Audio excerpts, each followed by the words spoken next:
Hi, this is Grover with Blue Collar Codes, the quick and dirty. Going over episode 5, Dictionaries. Please follow along. Episode 5.py is located in the GitHub repository. I've linked it in this video summary. So you might hear dictionaries being called hash maps, associative arrays, or hash tables. And the key thing of import is that they are unordered, they are mutable, and then you can nest them arbitrarily. And the main thing of note is there are key value pairs, and each key needs to be something that is immutable, such as a string, a tuple, or an integer, or numeric type. So, first of all, the way to create a dictionary, you can either use curly braces, and then you have to do string with quotations, colon, and then the value separated by commas, and that'll give you, A equals 1, B equals 2, and so on. Or you can use dict, and then just do A equals B equals, and it'll output the same dictionary. It'll automatically turn these into strings. Or you can do a list of tuples. So these use cases depend on how the data is organized to begin with that you want to turn into a dictionary. So each case might be easier based on how the data is originally. So a few things about dictionaries is you can access the values by using the key. You access them in the same way you're using to access a list via index. You just do d equals, say, dict, a equals 25, b equals 30. So d of a.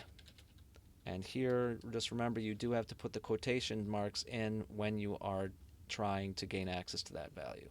You can't do d to a. You have to make sure that it understands it's a string. Otherwise, it would be d of a, the value. It's thinking it's a variable, and it can't find that in the current namespace, so then it's going to error out saying a doesn't exist. So you can go ahead and review more of these at length to gain access to different methods you can use with dictionary, which I'll go over a bit here now.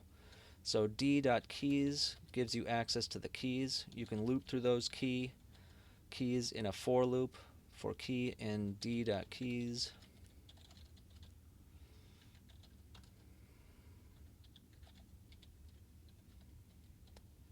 You can print both the key and then the value. You can do that easier by doing for key value in d.items.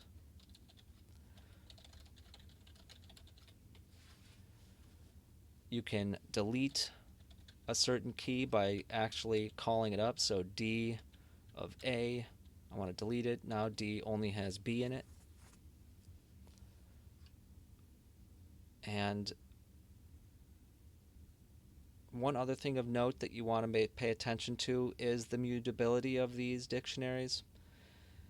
In that when you want to copy something, if you want to copy it 100%, a nested dictionary, then what you're going to need to do is use deep copy from copy. So this is the line of code you would need at the top of your file. And then you would do a deep copy of the dictionary if it is nested. And what I mean by that is, so if you have another list or a dictionary within a dictionary. So I will create one here for you now just by assigning different values and adding to the dictionary. This is a way you can add to that dictionary D, which currently only has the keyword B attached to a value of 30. So now I'm just going to create another dictionary.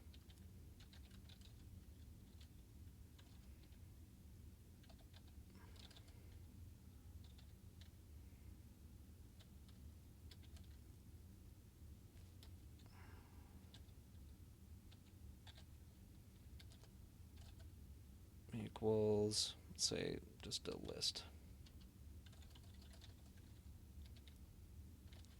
So now D holds these values. Apologies there.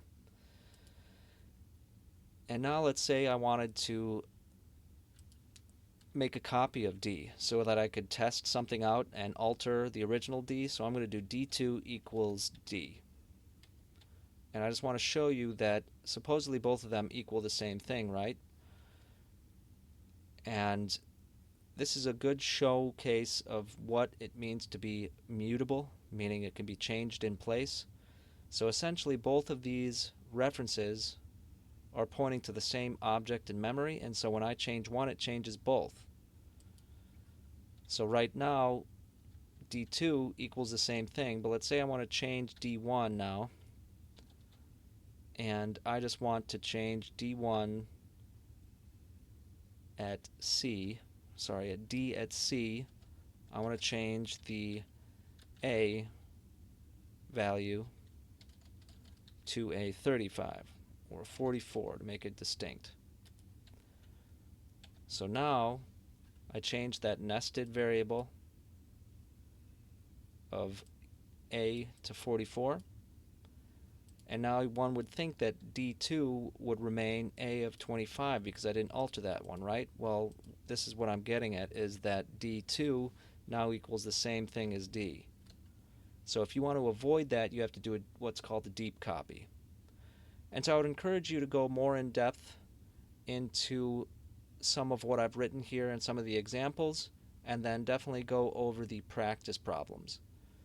And also make note and to go over the dictionary comprehension syntax to create a dictionary, say from a range or another list of dictionaries. So again, this is Grover with Blue Collar Codes, the quick and dirty. Thanks for joining. Join me again next time for more of the basic core data types.